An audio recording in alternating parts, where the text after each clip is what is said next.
Honey and Hustle is a video podcast, and I treat it like a film production.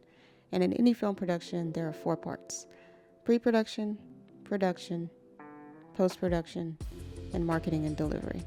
We are in the pre-production phase for season 6 of the show, and I thought it would be a good idea to kind of take you through what it's like for me planning this show and planning a season of a video podcast.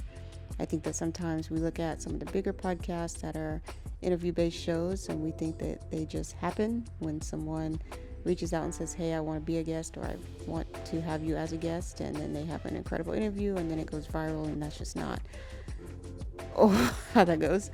We're on season 6. The first 4 seasons were interview-based. I was sitting down with one entrepreneur or a few entrepreneurs and having a conversation. And then season 5, I did a daily podcast in the month of February. So those were all solo episodes.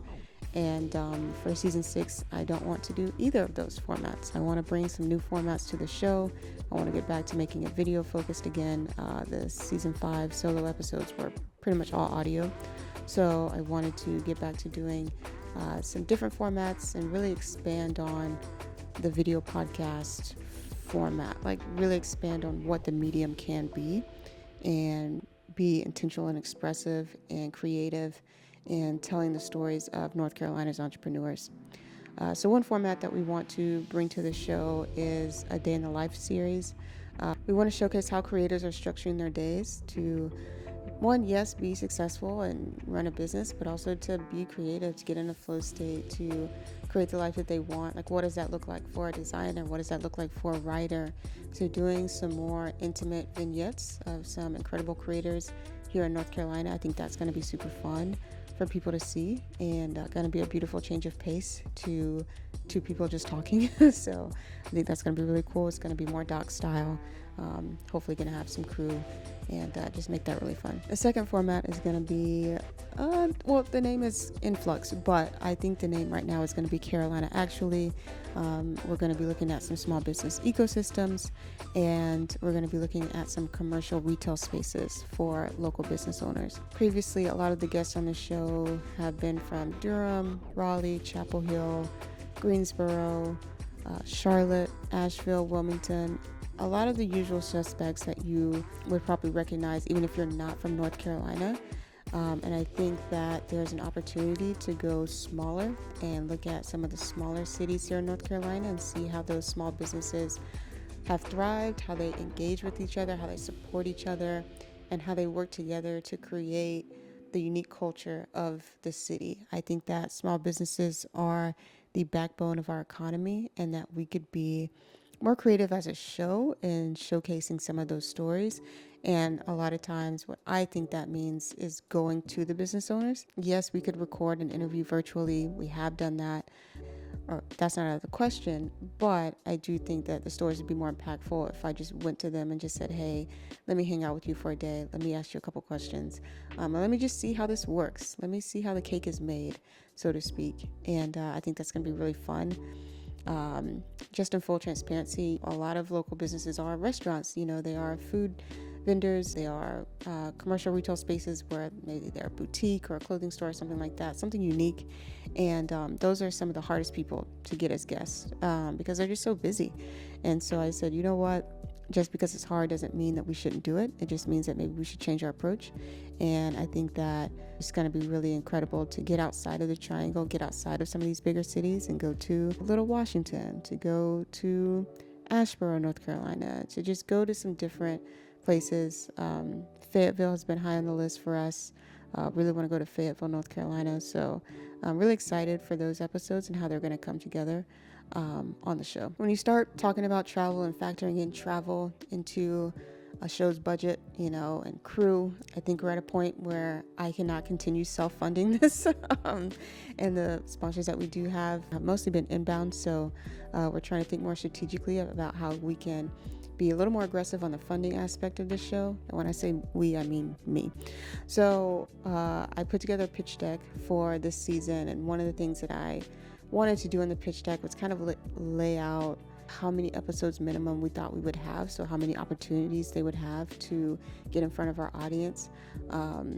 Of course, we have the video audience here on YouTube. We have our audio audience, so people who are listening on streaming. And then we also have our newsletter. So that's been a really great asset for our podcast business. And I think it's something that is going to be attractive to people when they're thinking about what are the opportunities to getting in front of people that don't depend on an algorithm, which is really nice.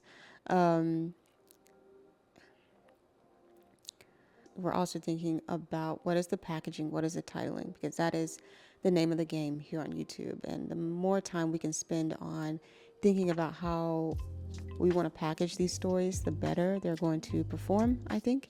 And that is a challenge for me as a non-designer and someone who doesn't exclusively speak YouTube titles, but something that we've been really focusing on, and I'm excited for a lot of these to come together and for everything to work together as it should. And I think that's going to be really impactful for people. When you think about planning for a local show, a regional show like mine, there definitely have been pros and cons to that. I think the pros heavily outweigh the cons. I think really having a target audience that's well defined has been great for us. I think the amount of partners that we potentially have access to is going to be incredibly large. And when I say partners, I mean not just funding partners, but also like marketing and distribution partners. So in getting the show out there, what are some local municipalities who want to share these stories, and local and regional organizations who want to share these stories, like universities, for example, or chambers of commerce? How can we partner with them to get these stories in front of people who are interested, and not just rely on YouTube or streaming or social media or even the newsletter, but really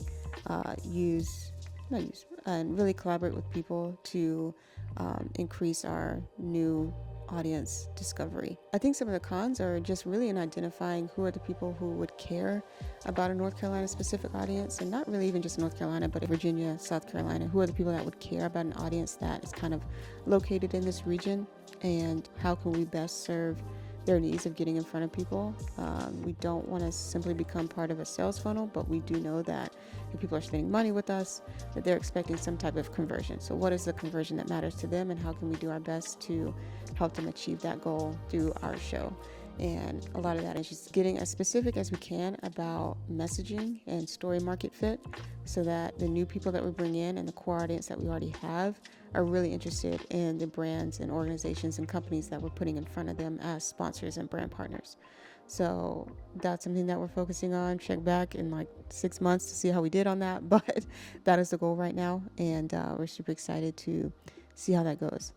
So that's a little bit on pre-production. I've been using Notion for all of this, basically to just keep my thoughts organized, keep the packaging organized, keep guest outreach organized.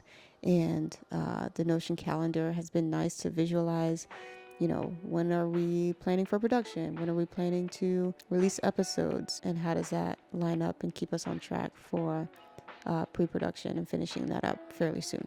This is just how I approach pre-production. Some of the guests we've already reached out to, some of them we haven't, but we're excited to get kicked off. If you have any questions about that, if you're looking to produce a podcast, a video podcast specifically, and you have questions, I'm happy to answer them.